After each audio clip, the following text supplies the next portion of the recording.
Welcome to the Light, Camera, Rant Podcast. Your source for the latest on movies, TV shows, and video games.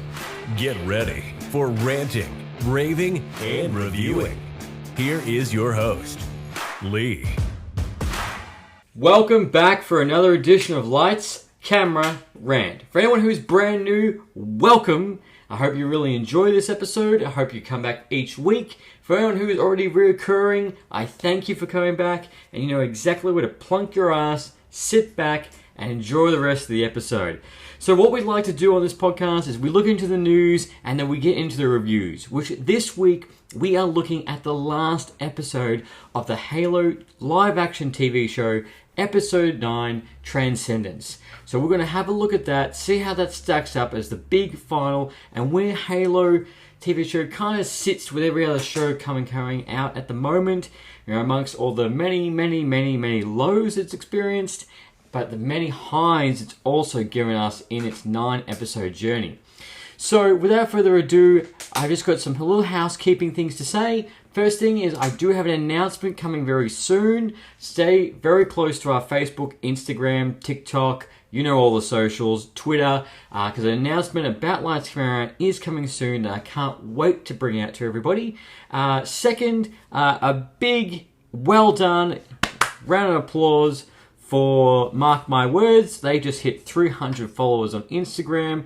The man is grinding. He's got a great YouTube show. You definitely need to go check it out. Mark My Words. So, well done, Mark, on hitting 300 followers. So, that's out of the way. That's the two housekeeping things. Let's get into the news. So, as you guys know, I like to put myself a drink and let's get into this. So, big week that's happened. Now, some of the stuff that's come out, I'm like, oh, that's really cool. Other stuff, I'm like, why is this getting made? No joke. Which you will know exactly what I'm talking about when I get to it. So, first off the rank. Rumor going around is rumored that a Scarlet Witch movie or project is currently in development at Marvel, with Elizabeth Olsen returning. Now, as we know from Doctor Strange, it is implied that she's not dead. Oh, by the way, spoilers alert. Let's go rant. Spoilers, left, right, and center. So if you don't want to get spoiled, go back and then come back again, because I always love it when everyone comes back. So, yeah, apparently a Scarlet Witch project is currently in the works at Marvel, because Elizabeth Olsen isn't returning for the Agatha Harkness TV show, House of Darkness, Disney Plus show. She's not returning for that, but a rumored Scarlet Witch project is currently in development. No rumor, can't clarify whether it's a movie or a TV show. Look, I think Elizabeth Olsen has proven herself that she deserves to get her own movie. She's right up there with Scarlett Johansson. She deserves to get her own movie. And of course, you can make it the fact that other people appear, but you know, especially if the mutants are going to be introduced into the MCU, she would be a really good flagship to start bringing, be the good, share, like the person help introduce the mutants into the MCU. Not to mention, obviously, Scarlet Witch is a mutant. It's only different for the movies. Because obviously they haven't brought the mutants at the time when the MCU launched. Obviously, X-Men was owned by Fox. They had the rights to the words mutants. However, with the deal they worked out, both Scarlet Witch and Quicksilver was like a joint deal, so Marvel could use them and Fox could use them, which is why we got two Quicksilvers. Look, and I hope the fact that she does get her own movie, as I said, she well has proved that she deserves it. Moving on, we also got a brand new trailer for The Boys Season 3, which this trailer is almost like a smack in the mouth. It's just action, left, right, and center, bloody, swearing. Homelander looks like there's something seriously wrong with the dude after the events of The Boys Season 2, which if you haven't already watched The Boys, go get Amazon Prime and go check it out. It is well worth the watch. Mark was preaching to me about watching it. I kept putting it on the back burner, But hey, because of the fact that we go into lockdown, I kind of had no COVID lockdown. I kind of had no choice, so I started watching it, and I was absolutely blown away. I was like, "This is awesome. This is really like someone just took, Justice League, and they're all just a bunch of dicks. No joke, and it's bloody. It's swearing, so good." So The Boys Season 3 starts streaming in June, so that's right around the corner. I just can't believe how quick that is, because it just seemed like only yesterday they announced The Boys was coming in June. You're like, oh, that's so far away, but now it's smack bang around the corner. The most interesting thing about this is that 2 trailers have dropped. So we got a teaser trailer, and then we got this full trailer. Now, Butcher looks like he's got powers, which we do see the fact that apparently it only lasts 24 hours, these powers that you can get. So my biggest question going into this is that obviously Butcher hates the soups, but he's going to take it to even the playing field against Homelander. Because it has to end with Butcher versus Homelander. That is the biggest fight that needs to happen. But the interesting thing I'm going to is Butcher going to get addicted to these powers because it's the only way he can beat Homelander, and it will become a whole crisis of can you avenge evil without becoming it? I think that will be a big overlay for The Boys Season 3. And obviously Jason Ackles from Supernatural, he's joining in the TV show as well as Soldier Boy, which every scene he was in the trailer looked insane. So I can't wait for that to start streaming and to start talking about straight away. Because I was talking to the guys at Nerd Dose Podcast. They messaged me straight away when the trailer dropped and were like, oh my god! Already trying to break down the trailer, trying to work out, what does this mean? What does this mean? What's going on? Another trailer that we did get a new poster for was the She-Hulk. She-Hulk, which is streaming in August. Now the trailer, we do see Bruce Banner returning, both normal Bruce Banner and Hulk. They're both returning. Wong will also be returning as well, which it could be a connection scene to Shang-Chi and the Ten Rings, because there's a scene in that where he's with Abomination. We see Abominations in this. Tim Roth is also in it. We see him in his normal form. So we haven't seen Wong in the trailer, but it has been confirmed. Return, and we see that She-Hulk obviously wants to be attorney. She's going to be a superhero attorney. It looks like Abomination will be her first case. And then, as we can see from different scenes, she begins turning into the She-Hulk with the help of Bruce Banner. And she's trying to deal with that, and obviously that transition. And obviously, she isn't as bulky as the Hulk. She's more of a human, still more humanized than the Hulk, but she still retains the powers. And look, it looks like to be a little bit more lighthearted. I have no doubt it's going to have very dark moments in it, because it seems like Phase 4 is all about, if you ever seen Indiana Jones 2, where the guy rips out the guy's heart and shows it to him, that's exactly how Phase 4 feels right now. It is just absolutely gut-wrenching. WandaVision, Moon Knight, even beginning of Black Widow was sad, and Shang-Chi had its moments as well, and even Doctor Strange was obviously very dark. Elizabeth Olsen and Scarlet Witch continued on. Honestly, Phase 4 will be a fantastic, when it's done, to do a study case on it and see how it stacks up against the other phases, and see how the biggest thing about it is character driven and progression. So back to She-Hulk. She-Hulk Attorney at Law is the new title as well. So it's going to be interesting to see how that's going to be. There's a big criticism for the CGI, which when I first watched it, didn't really notice it, but the second time I did. Look, it's not fantastic. It's not completely out there, but I don't think it deserves the big hate it's getting. It's not the worst we've ever seen, but I have no doubt that Marvel will listen to the criticism and probably will be doing touch-ups before it's released in August. because before that we've got Miss Marvel, a new trailer for that dropped as well. So that's going to be streaming very soon. So we're going to get those two shows. But yeah, She-Hulk. But what did you guys think? Did you guys watch the She-Hulk trailer? Did you think it looked good? Did it look funny? Or you're like, no, this just looks like crap? Honestly, I've seen a lot of people just completely hate on it. And I'm just like, look, it's just the first trailer. You haven't really... It's just... First trailer's always just, snippets here and there. It's usually the second trailer you get a good, better breakdown of everything. So that would be really good to see. And obviously seeing the returning characters, seeing Mark Ruffalo return, Wong return, Benedict, I can't remember his last name, Tim Roth, seeing them all come back will be fantastic, and be more of a sort of sequel to the Incredible Hulk movie, which is kind of like the blacklisted movie of the MCU, yet it's still completely canon. Yet you can't watch it on Disney Plus because of the deal with Universal Pictures. Which I can't believe is still, to this day, I still can't believe that's still going on. So if you ever noticed that Incredible Hulk is not on Disney Plus, and I just don't know when it will be on there anymore, because, Disney, at the time, Marvel had a deal with Paramount Studios that released, Iron Man, Iron Man 2, and then they struck up a deal with Universal to do a similar thing, which kind of has completely backfired. Same thing what they do with, Fox and Sony.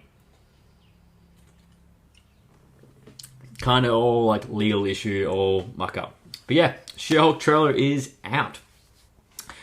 Speaking of also Marvel TV shows, the Echo TV show, the sequel TV show to Hawkeye, is currently under production.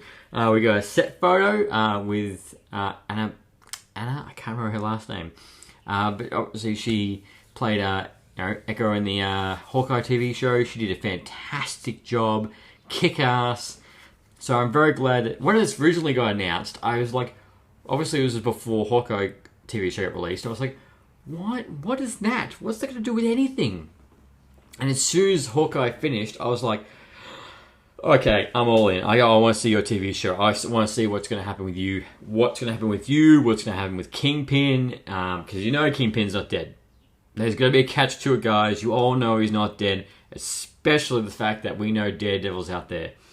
But yes, that is underway for the 2023 release. Speaking of Daredevil, it is reported that the Daredevil Disney Plus TV show is currently in the works as well, with the cast set to return, which is fantastic. People have been clamoring for this, especially after the cameo at Spider-Man No Way Home. So that's going to be very interesting to see how that's going to come about. So obviously no official thing has been set right now, only the fact that it's rumored that it is in the works. So I'm very curious to see how that's going to come out, and where it's going to be set. Now, not to mention, will the Daredevil TV show, which I'm assuming we're taking that as all canon now, which means if that's all canon, what about Luke Cage and Jessica Jones and Iron Fist? What about those ones? Are they, or were they sticking with just Daredevil at the moment? So it's going to be interesting to see if those characters will return and in what capacity. Moving on, another fantastic news that we did get was that Taika Waititi's Star Wars film is moving forward and very well could be the next Star Wars movie to hit the theaters. Now, we don't know a whole lot about this project. We know the fact that Taika Waititi is working on it and will be directing it as well, which I can't wait for this. In any shape or form, I can't wait. The man did a fantastic job with Thor 3. He was a funny character in The Mandalorian Season 3, and the man has a plethora of movies and TV shows under his belt before Thor 3. I just give him good, solid props because of the fact he did a fantastic job in revitalizing Thor. And Korg is one of the best characters in the MCU, and I can't wait to see more Korg in Thor 4, which he looks like to be everywhere, so I can't wait to see that. But I'll be interested to see where this Star Wars movie will be set, or will it be completely separate to this Skywalker saga, or will it, completely off, will be a prequel, full prequel to the prequels, a prequel, or will it be a sequel? I know I know that wasn't funny, but it was funny to me. But yes, that's currently in the works. So, speaking of also Star Wars, apparently Star Wars Knights of the Old Republic remake video game that is set for PlayStation 5 and PC. Now, we did get a trailer for this late last year. However, there was no release date. The rumor is apparently we are going to get a release date or some news very soon. I'm very curious about this game to see what this is going to look like, what it's going to include, how it's going to stack up. Because Knights of the Old Republic 1 and 2 are the quintessential Star Wars games, nearly utterly flawless, just like Star Wars Battlefront 2. And before you say it, not the new one, the original Star Wars Battlefront 2, which is a fantastic game, which you can still download on Xbox. So we're going to get news for that. I really hope it's going to give us a release date, by the end of this year or early next, I predict. That's going to be, hopefully that's just around the corner. Also, we also got news about the Marvel TV show called Secret Invasion. Now, this is with Emilia Clarke from Game of Thrones. Samuel L. Jackson's also returning as well. Now, there's not a whole lot about the show that we do know. However, Kevin Feige said that apparently a portion of the show will tap into the 5-year gap of the blip and see how the world, dealt with the events of everything that's happened. Now, I think it'll be a very good starting off point and good to see how it all happened. Obviously, we've got little snippets here and there, but not a big dive in of, what those 5 years, what really happened. How did the world deal with all of that going on? All we see is a little bit of endgame and just characters here and there just saying what it was all like. That's it. So that's going to be interesting. Now, Secret Invasion is rumored to come out next year, 2023. So we should be getting that. Looking forward to seeing Samuel L. Jackson back as Nick Fury. Moving on, we also got the fact that apparently Margot Robbie is in talks to star in a prequel. Star in an Ocean's 11 movie, reboot kind of thing, set in the, I think, 50 years or 60s Ocean's 11 or something like that. She's meant to be starring in that. But she's also meant to be starring in the Pirates of the Caribbean reboot movie, obviously with no Johnny Depp, which he has gone on record and said the fact he's not returning as Captain Jack Sparrow. But Margot Robbie is apparently in talks to be in the lead star, which, if they keep the same sense of humour as Pirates of the Caribbean, then I'm all for her to be in the lead. She's a fantastic actress, and not only Harley Quinn, as other characters as well she's appeared in. She's fantastic. So I'm all on board for that. You still with me? Good. What we also got was Rick and Morty anime series has been greenlit by Adult Swim for 10 episodes. Not much information, no release date. However, it has been greenlit, which is going to be very interesting to see a Rick and Morty anime TV show, and whether or not the voice cast will return. That's another interesting thing. So, look, as long as it gets a big budget, it's going to look fantastic. I'm very curious to see how it's going to be tackled and see what the characters are going to look like. And I can't wait. I'm all for more Rick and Morty. Speaking of more Netflix TV shows, it's on Netflix. Suicide Squad. Squid Game Season 2 is rumored to be appearing early 2023. We're going to that's the hit TV show of last year, Netflix, that soared through streaming and just was talked everywhere. But that's meant to hit us early 2023. Into some gaming news, The Witcher 3 next gen upgrade is set for the end of this year. So for any Witcher fans, stay tuned for that. That should be coming later this year to get your nice PlayStation 5 and Xbox update. Now, also, Death Stranding 2 is currently in the works. That's rumored to be... that is currently in the works at the moment. No release date, just the fact that it is being developed. And it could be anything from being from a year away to like 3-4 years away. Death Stranding was a very interesting game. It did come from just the concept and everything. It was a great game, visually stunning. I didn't play it, but mark my words, did do a review on it.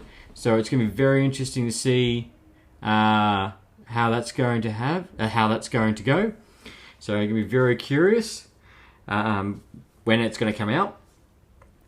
Moving on, still talking about video games. Apparently TikTok is looking into testing or is testing for video games that you could play through the app. I'm not joking. That's literally the news headline is the fact apparently TikTok is looking into video games and how to make the jump. Don't know how that's going to work or what that will look like, but TikTok is a massive platform, and if they can tap into gaming, then it's just only going to go up if they can do it right. That's the thing. So stay tuned for that, and stay tuned for any TikTok video games. Now, this last piece of news that I saw pissed me off. It absolutely pissed me off because of how the stupid concept of this is.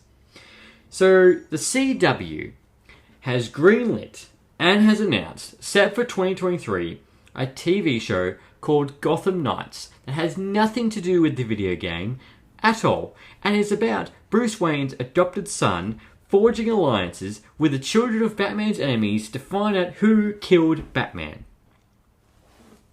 Now, the reason why it's pissed me off was the fact that sounds effing horrible. That sounds boring, a stupid concept. Not to mention, why would Batman's villains want to help to find out Batman's villains' children want to find out who killed Bruce Wayne? Because obviously, if it's that far ahead in time, that still doesn't make any sense. Not to mention, why? Who thinks that this is a good idea for this to make this? Really? I think it's going to be an absolute bomb. You're right. You're like, just watch the show and you'll find out why they're trying to. You're like, cool, I understand it, but no, 100% no. Batgirl went down. No, that bombed. This still sounds like a bloody bomb. Not to mention, why are you bringing out a show when a video game's coming out, but not connecting to it at all? Like, are you just trying to get on the hype train? And the other thing that pisses me off the most is that you make this, but no one can make a Batman Beyond TV show or movie. The bloody thing writes itself. I can't stress this enough. The fact that it's futuristic, it's more brutal, it's a teenage story, and it's completely different. It's a new take. It hasn't been done before. Why does something like that not get greenlit? Yet, Bruce Wayne's child is going to make friends with a Joker's kid, or the other kid, or Two-Face's kid, to find out who killed Bruce Wayne. Yep. Hard pass. Honestly, and I'm not going to even touch the show at all. Even if the trailer gets it won't get like 1 million views and trends. I'm not gonna watch it. Now, it'd have to completely blow me away to go, I'm gonna watch that. I think CW is on a downward spiral, and this is just another nail in the coffin. So this is set for 2023. I hope you guys miss it, because I wouldn't recommend it. It sounds like utter garbage. Utterly garbage. So, without further ado, that is all the latest news that's happened the past week, guys. As I said, a bit's happened. A lot of gaming news, movie news, a little tidbits of what's working around and what's coming out soon. So, without further ado, let's get into Halo. Now, Halo Episode 9, Transcendence. Alright, I'm gonna need to have a drink. So this episode doesn't pick up where episode 8 left off. Yep, that is correct. This picks up where episode 7 left off, with McKee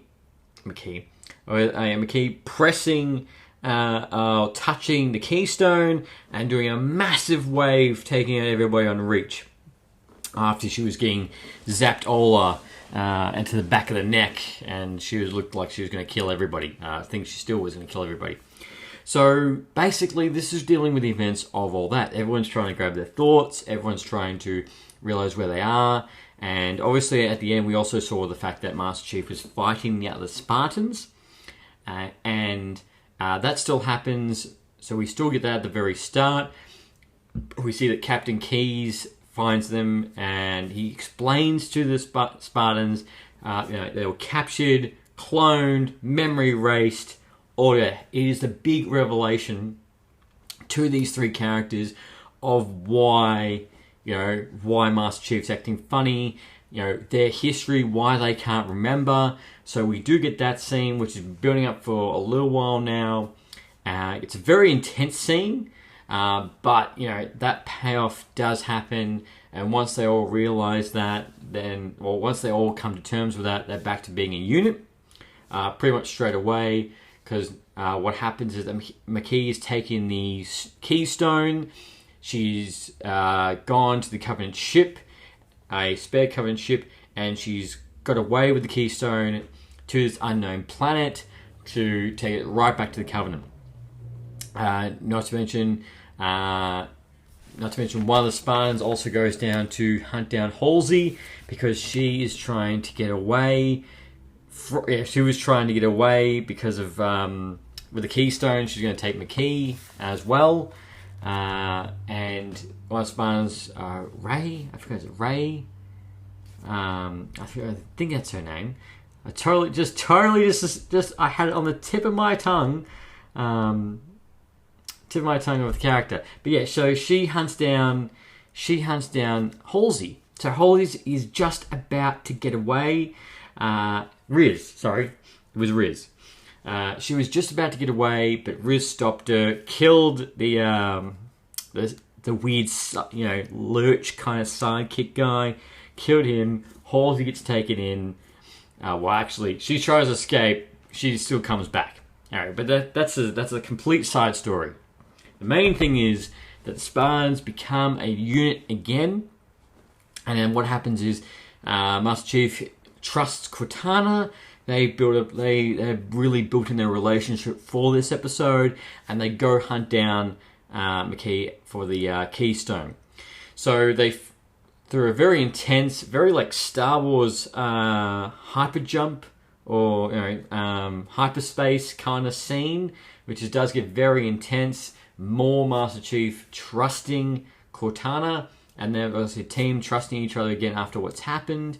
And they go into space. They go into this very intense scene, which they're basically hyper jumping into a planet they can't see because all the stars act like reflective glass, and it's very intense. But beautiful, stunning to watch. Just the scene alone is visually stunning. So what happens is that they eventually get through that, and they find the planet where the Covenant is, McKee is, and where the keystone is. They're going to find where Halo is. Now, this episode has what fans are clamoring for. It's got action, left, right, center.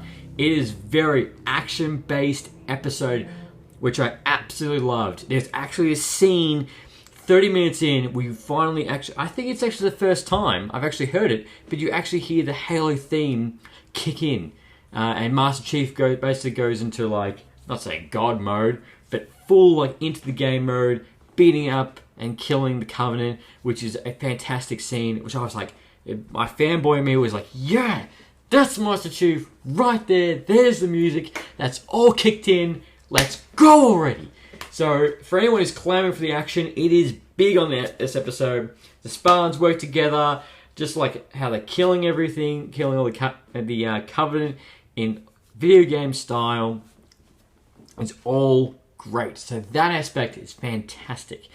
Now, what happens is that they put the two keystones together, and McKee presses the keystone, which remind me, if you guys have ever seen Treasure Planet, when he's got the ball, when Jim Hoggs has got the ball over the map, and it shoots up into the room, and you can see all the star constellations, and it starts showing in the map. Similar scene, straight up starts building the map to Halo. Again, the Covenant's talking about the Great Journey, which we all know what that really means. And obviously, they also talk about behind McKee's back, they're going to kill her too, which is kind of sad because she's not truly evil. She's not truly bad, which we did find out 4 episodes to go. So again, that happens. Master Chief goes down because he's connected with the Keystone, and he's talking to McKee on Halo. It appears to be, and she's saying that, stay here with me. We can't go back. Master Chief is like, no, we have to go back. And because Master Chief is down in the real world, one of the Spartans shoots McKee because she's touching the Keystone, so she dies, which is sad. But spoiler alert, as I told you guys earlier in this episode, she dies, and then Master Chief regains consciousness. However, the Covenant is becoming overwhelming. They're losing. They're quite battered. And then obviously Master Chief says to Cortana that, if I die, then you can take over my body, because she says that you won't be able to save the team, take the Keystone, and get out of there. But Master Chief's like, well, no, Cortana, you can if I die. And, Master Chief is starting to realize that.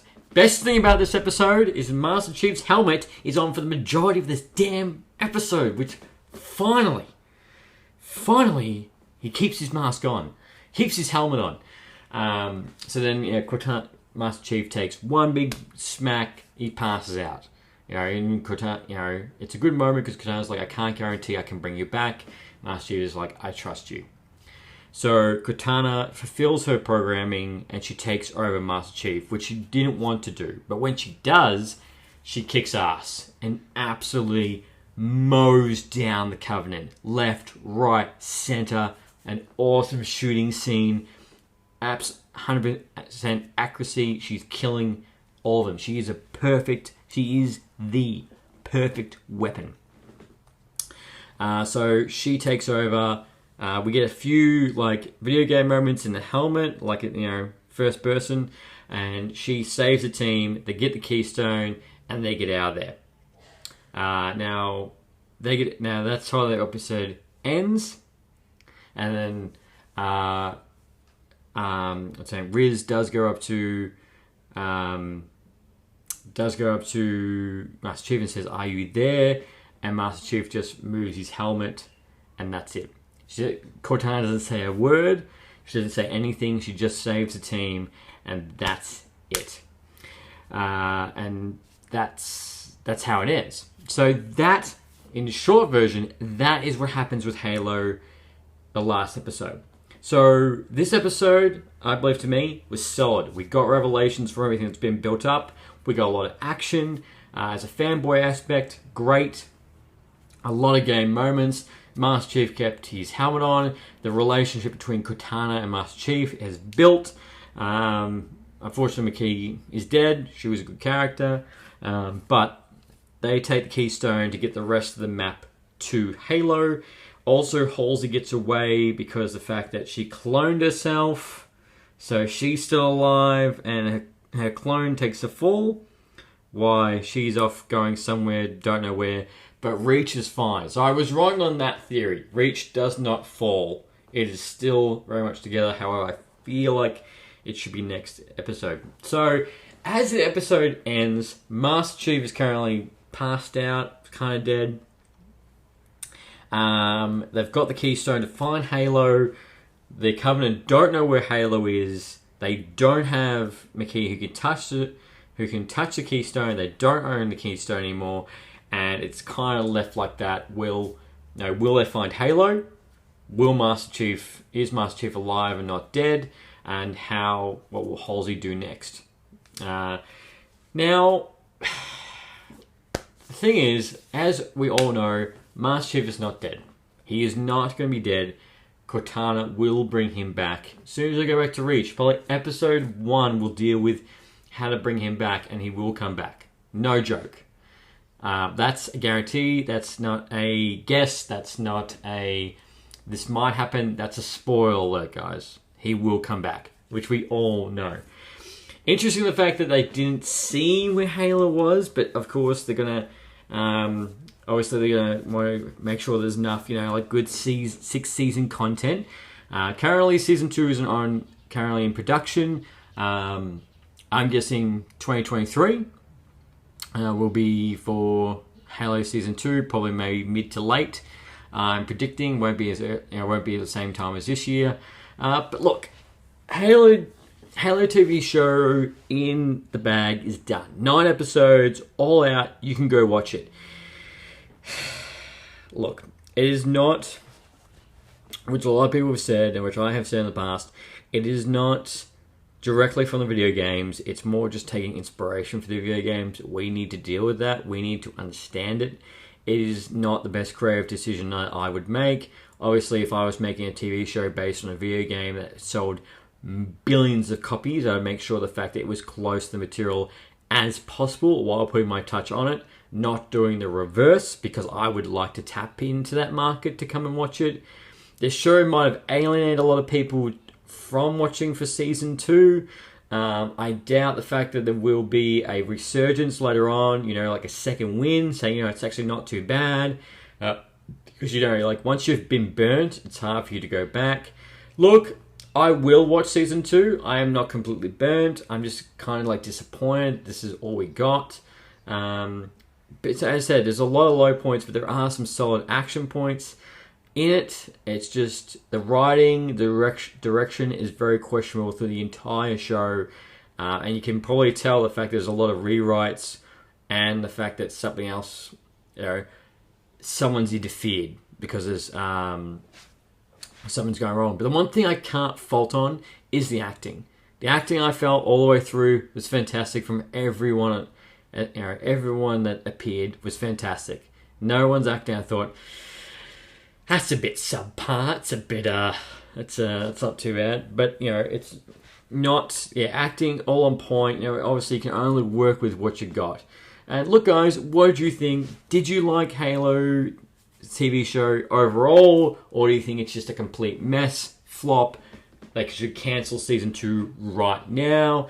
Or, you know what, no, I will give it a chance. Because a lot of people I've seen, and people who have reached out to myself, have said the fact that they don't really enjoy it, and the fact that they're not coming back, and they're just going to stick back to the video games and not even count this as canon at all. And then the funny thing is, I was watching the credits after the episode 9, and it says based on the Halo. It doesn't say based on the Halo books or anything. It's based on the Halo video games. I'm like, yeah, based on, taking inspiration from, not actually full story from the video games at all. I was like, yeah, that's a based on was a bit of a stretch, to be honest.